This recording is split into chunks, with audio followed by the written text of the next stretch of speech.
നമസ്കാരം. എൻ്റെ പേര് professor doctor K V Pillai. ഞാൻ കേശവ ഹോളിസ്റ്റിക് മെഡിക്കൽ സെൻ്ററിൻ്റെ ഡയറക്ടറാണ്. തിരുവനന്തപുരത്താണ് ഈ സ്ഥാപനം. ഇന്ന് ഞാൻ പറയാൻ പോകുന്നത് ഈ കുട്ടികളിൽ ഉണ്ടാകുന്ന ഹാർട്ട് അറ്റാക്കാണ്. അപ്പോൾ അത് ഇപ്പോൾ ആളുകൾക്ക് ഒരു സംശയമുണ്ട്, നമ്മൾ പ്രായമാവുന്നവർക്ക് മാത്രമല്ല ഹാർട്ട് അറ്റാക്ക് വരാറുള്ളൂ, ഈ കുട്ടികൾക്ക് എങ്ങനെ വരും? ഇത് മെയിനായിട്ടുള്ള കാര്യം എന്ന് പറഞ്ഞാൽ പിന്നെ ജന്മനാ തന്നെ ഹാർട്ടിന് പ്രോബ്ലം ഉള്ളവർക്ക് വരാം.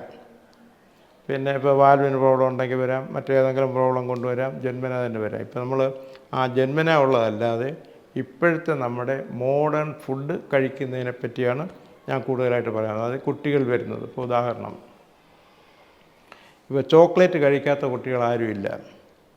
പക്ഷേ ഈ ചോക്ലേറ്റിനെ പറ്റി ഈ ഡോക്ടർമാർക്ക് വരെ അജ്ഞതയാണ്. അവരുടെ കുട്ടികൾക്ക് വരും ചോക്ലേറ്റ് വാങ്ങിച്ചു കൊടുക്കും. അതായത് ഒരു ചോക്ലേറ്റിൽ അതിൻ്റെ മോർ ദാൻ 75% ഫാറ്റാണുള്ളത്. അതിൽ ഇറച്ചിയിലും മുട്ടയിലും മീനിനേക്കായും കൂടുതൽ ഫാറ്റുള്ളതാണ് ചോക്ലേറ്റ്. പിന്നെ അതുപോലെ തന്നെ ഐസ്ക്രീം. അപ്പം പിന്നെ അതുപോലെ ഇപ്പോഴത്തെ മോഡേൺ ഫുഡെന്ന് പറഞ്ഞു കഴിഞ്ഞാൽ എല്ലാം നോൺ വെജിയാണ്. അത് പല പേര്, പിന്നെ കുഴിമന്തി, അതുമന്തി, ഇതെന്ന് പറഞ്ഞ ഒരുപാട് പിന്നെ ഈ നോൺ വെജ് പ്രോഡക്റ്റുകളുണ്ട്. ഇതെല്ലാം വളരെ ഹാംഫുള്ളാണ്. പക്ഷേ അൺഫോർച്ചുനേറ്റ്ലി നമ്മുടെ കുട്ടികൾക്കിത് മാത്രം മതി.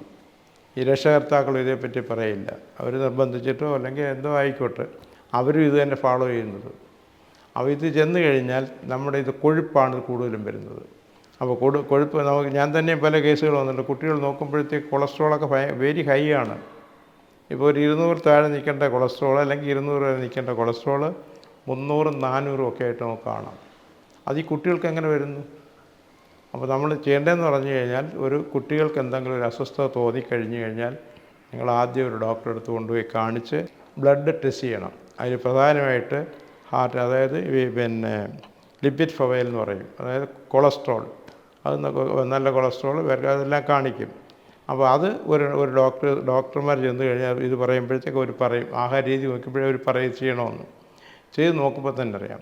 അവിടം തൊട്ടാണ് ഈ കുട്ടികൾക്ക് ഈ ഹാർട്ട് ഡിസീസ്, പിന്നെ ഹാർട്ട് അറ്റാക്കിൻ്റെ തുടങ്ങുന്നത്. അപ്പോൾ ഇത് അടിഞ്ഞ് പോയിട്ട് ആദ്യം ഇത് ഫൈബർ ഫോമിൽ, അതായത് ഒരു ഫാറ്റായിട്ട് ഡിപ്പോസിറ്റ് ചെയ്യും ഹൃദയത്തിൻ്റെ രക്തക്കൊഴലിൽ, അതായത് ആർട്ടറിയിൽ. അപ്പോൾ അത് നമ്മളൊന്നും ചെയ്തില്ലെങ്കിൽ പിന്നെ ഇത് ഫൈബറായിട്ട് ഫോം ചെയ്യും, നാര് പോലെ. അതുമില്ലെങ്കിൽ ഇത് ഒരു പിന്നെ കാൽസിഫിക്കേഷൻ എന്ന് പറഞ്ഞാൽ വളരെ ഹാർഡായിട്ട് വരും. ഞാൻ കുട്ടികളുടെ കാര്യം പറഞ്ഞെങ്കിൽ തന്നെയും വലിയ ആളുകൾ ഇത് തന്നെയാണ് സംഭവിക്കുന്നത്. അപ്പം ഇത്രയും ഇത് നോക്കുമ്പോഴത്തേക്ക് നമുക്ക് തന്നെ അതിശയം ഉണ്ടായി. ഈ പിന്നെ കൊളസ്ട്രോൾ നോക്കുമ്പോൾ തന്നെ നമുക്കൊരു പരിധിവരെ അറിയാൻ പറ്റും. അപ്പോൾ പിന്നെ ഹാർട്ട് ബ്ലോക്കിൻ്റെ ലക്ഷണങ്ങൾ ഒരു കുട്ടികൾ തന്നെ കാണിക്കും. അപ്പോൾ അവർക്ക് പിന്നെ ഉറക്കമില്ലായ്മ വരും, പിന്നെ സ്വസ്ഥത കുറവ് വരും, ശ്വാസം മുട്ട് വരും, കൈക്ക് കാലിനൊക്കെ പിന്നെ കൈക്ക് കഴുപ്പൊക്കെ ഉണ്ടാകും, പ്രത്യേകിച്ച് ലെഫ്റ്റ് സൈഡിൽ. അത് ലക്ഷണം എന്നുള്ളതേ ഉള്ളൂ. ഈ ലക്ഷണമൊക്കെ കാണിച്ചു കഴിഞ്ഞാൽ ഉടനെ നിങ്ങൾ ഏതെങ്കിലും നല്ല ഒരു ഫിസിഷ്യൻ്റെ അടുത്ത് തന്നെ പോകണം. അപ്പോൾ അദ്ദേഹം നോക്കിയിട്ട് പറയും, ഇതിന് ഹാർട്ട് പ്രോബ്ലം ഉണ്ട്, നിങ്ങളുടെ കാർഡിയോളജിസ്റ്റിനെ കാണിക്കാൻ പറയും. അന്നേരമാണ് നിങ്ങൾ കാർഡിയോളജിസ്റ്റിനെ യഥാർത്ഥമായിട്ട് കാണിക്കേണ്ടത്. അപ്പോൾ അവർ ഇത് പറയും, ആഹാര രീതിയാണ് ഏറ്റവും കുഴപ്പം. ഇതെല്ലാം നമ്മുടെ ആഹാരത്തിൽ നിന്നാണ്. നമ്മുടെ കുട്ടികളെ നമ്മൾ തന്നെയാണ് അവരുടെ കാലന്മാരായിട്ട് മാറുന്നത്. അപ്പോൾ അവർക്ക് ആവശ്യമുള്ള ആഹാരങ്ങളെ കൊടുക്കാവൂ. അതുകൊണ്ട് കുട്ടിക്കാലം തൊട്ടേ നമ്മൾ കുട്ടികൾക്ക് ഫ്രൂട്ട്സും വെജിറ്റബിൾസും കൊടുത്ത് തന്നെ പഠിപ്പിക്കണം. ഇത് കുട്ടികൾ കരയുമ്പോഴത്തേക്ക് നമ്മളതുപോലെ ഈ ബേക്കറി ഐറ്റംസ്, അതിന് പറയുന്നത് എല്ലാം ജങ്ക് ഫുഡാണ്. ഇപ്പോൾ ഐസ്ക്രീം വാങ്ങിച്ചു കൊടുക്കും, അതിന് അളവൊന്നുമില്ല. പിന്നെ ബേക്കറിയിൽ ഏതെല്ലാം സാധനം ഉണ്ടാക്കും അതെല്ലാം വാങ്ങിച്ചു കൊടുക്കും. പിന്നെ അത് മാത്രമല്ല, നമ്മുടെ ഏറ്റവും വലിയ ഡേഞ്ചർ എന്ന് പറഞ്ഞു കഴിഞ്ഞാൽ ഈ മധുരം, പ്രത്യേകിച്ച് വൈറ്റ് ഷുഗർ എന്ന് പറഞ്ഞാൽ അതിന് വൈറ്റ് പോയ്സൺ എന്ന് തന്നെ നമുക്ക് പറയാം. അത് വെള്ള പഞ്ചസാര. ഈ പഞ്ചസാര കഴിച്ചു കഴിഞ്ഞാൽ നമ്മുടെ ബോഡിയിൽ ഫാറ്റ് ഓട്ടോമാറ്റിക്കായിട്ടുണ്ടാവും. അതിൻ്റെ കാരണം എന്ന് പറഞ്ഞു കഴിഞ്ഞാൽ ഇത് കാർബോഹൈഡ്രേറ്റാണ്. നമ്മുടെ ശരീരത്തിൽ പോയി കഴിഞ്ഞാൽ നമ്മുടെ ശരീരത്തിൻ്റെ ആ പ്രവർത്തനം കൊണ്ട് ഇത് ഫാറ്റായിട്ട് കൺവെർട്ട് ചെയ്യും, അത് കൊഴുപ്പായിട്ട് മാറ്റും. ഇപ്പോൾ തന്നെ വെജിറ്റേറിയനായിട്ടുള്ള ആളുകൾക്ക് നമ്മൾ പറയും, അവർക്ക് ഇങ്ങനെ ഹാർട്ട് അറ്റാക്ക് വരുന്നു. അതിൻ്റെ കാരണം അവർ അമിതമായിട്ടുള്ള മധുരം ഉപയോഗിക്കും. ഈ മധുരം ഉപയോഗിച്ച് കഴിഞ്ഞാൽ ഇത് പിന്നെ ഫാറ്റായിട്ട് തന്നെ കൺവെർട്ട് ചെയ്യും. അപ്പോൾ അതെന്ന് പറഞ്ഞാൽ കഴിയുന്നത് നിങ്ങൾ ഈ പ്രത്യേകിച്ച് ചോക്ലേറ്റ് അതുപോലെയൊക്കെ ഉള്ള നിർബന്ധത്തിന് വേണ്ടി വല്ലപ്പോഴും ഒരെണ്ണം കൊടുത്തു കഴിഞ്ഞാൽ വലിയ കുഴപ്പമില്ലെന്ന് നമുക്ക് പറയാം. എന്നാൽ ഇത്രയും ഒഴിവാക്കുന്നത് അത്രയും നല്ലതാണ്. ഏറ്റവും നല്ലത് കുട്ടികൾക്ക് ഫ്രൂട്ട്സും വെജിറ്റബിൾസും കൊടുത്ത് പഠിപ്പിക്കുക എന്നുള്ളതാണ്. ഇപ്പോൾ അതുപോലെ നമുക്ക് ഷോക്കിംഗ് ന്യൂസുകളാണ്. 5 വയസ്സുള്ള കുട്ടികളിൽ തന്നെ ഹാർട്ട് ഇതുപോലുള്ള കൊഴുപ്പിൻ്റെ കാണാം. 10 വയസ്സുള്ളതിന് കാണാം. 15-16 വയസ്സാകുമ്പോഴത്തേക്ക് കോമൺ ആയിട്ടാണ് ഇപ്പോൾ കാണുന്നത്. അതിപ്പോൾ എല്ലാ ഡോക്ടേഴ്സും അത് ശ്രദ്ധിച്ചെന്ന് വരില്ല. കാരണം ഇത്രയും പ്രായമുള്ളൂ, 10 വയസ്സില്ല അല്ലെങ്കിൽ 15 വയസ്സൊക്കെ ഉള്ളൂ. നമ്മൾ ആദ്യം ചോദിക്കേണ്ട അവൻ്റെ ആഹാരക്രമമാണ്. പിന്നെ അതുപോലെ ഈ മൃഗങ്ങളുടെ കൊഴുപ്പ് ഇറച്ചിക്കൊക്കെ വലിയ വിലയായതുകൊണ്ട് അവർ കൊഴുപ്പ് പോലും കളയില്ല. ഈ കൊഴുപ്പ് വലിയ ഡേഞ്ചറസാണ്.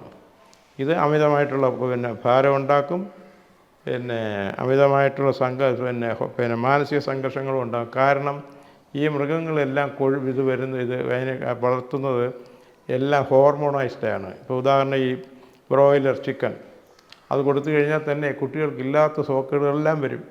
ഇപ്പോൾ സാധാരണ ഈ പെൺകുട്ടികൾ പ്രായമാകുന്നത് 12 വയസ്സിന് ശേഷമായിരുന്നു. ഇപ്പോൾ 5 വയസ്സുള്ള കുട്ടികൾ വരെയും പ്രായമാകുന്നുണ്ട്. അപ്പോൾ ആ ഹോർമോൺ ഇംബാലൻസ് ഉണ്ടാവും. അത് മെയിലിലും ഉണ്ടാവും, ആൺകുട്ടികളിലും ഉണ്ടാവും, പെൺകുട്ടികളിലും ഉണ്ടാവും. ഇതിനെല്ലാം പ്രധാന കാരണമെന്ന് പറഞ്ഞു കഴിഞ്ഞാൽ ആഹാരത്തിൽ നിന്ന് തന്നെയാണ് ഈ വരുന്നത്. ഇപ്പോൾ ഒരു കുട്ടിക്ക് അമിത ഭാരം തോന്നിക്കുകയാണെങ്കിലോ അസ്വസ്ഥത കാണിക്കുകയാണെങ്കിലോ നിങ്ങളത് വെച്ചുകൊണ്ടിരിക്കാൻ പാടില്ല. അടുത്തുള്ള ഡോക്ടറെ ഏത് സിസ്റ്റം ആയിക്കഴിഞ്ഞാലും കുഴപ്പമില്ല, അവരാദ്യം നോക്കിയിട്ട് അതിൻ്റെ അപ്രോപ്രിയേറ്റ് ഡോക്ടറെ അവർ ഡയറക്റ്റ് ചെയ്യും. അപ്പോൾ ഞാൻ ഇത്രയൊക്കെ പറഞ്ഞെങ്കിൽ തന്നെയും ഞാൻ പ്രധാനമായിട്ടും ഇവിടെ ചെയ്യുന്നത് ബൈപ്പാസ് സർജറി ഒഴിവാക്കുക, ആൻജിയോപ്ലാസ്റ്റി ഒഴിവാക്കുക, ഈവൻ ആൻജിയോഗ്രാം വരെയും ഒഴിവാക്കുന്നതിനുള്ള ഏറ്റവും പ്രധാനപ്പെട്ട ട്രീറ്റ്മെൻറ്റ് എന്ന് പറഞ്ഞാൽ ലേസർ ട്രീറ്റ്മെൻറ്റാണ്. അത് യൂറോപ്പിലും അമേരിക്കയും ഡെവലപ്പ് ചെയ്ത് നമ്മുടെ ഈ സെൻറ്ററിലും നമ്മൾ നടത്തുന്നുണ്ട്. ഏകദേശം ഒരു 80-85% ഇമ്പ്രൂവ്മെൻ്റ് ഉണ്ടാവാൻ വളരെ സാധ്യതയുണ്ട്. നമുക്ക് ഈ ബൈപ്പാസ് സർജറി അതിൻ്റെ ഒരു ദോഷവശങ്ങളും വരില്ല, ചിലവും വളരെ വളരെ കുറവായിരിക്കും. അപ്പോൾ ഇതേപ്പറ്റി കൂടുതലായിട്ട് നിങ്ങൾ അറിയാൻ വൈകിട്ട് 7 മണിക്ക് ശേഷം എന്നെ കോൺടാക്റ്റ് ചെയ്യാവുന്നതാണ്.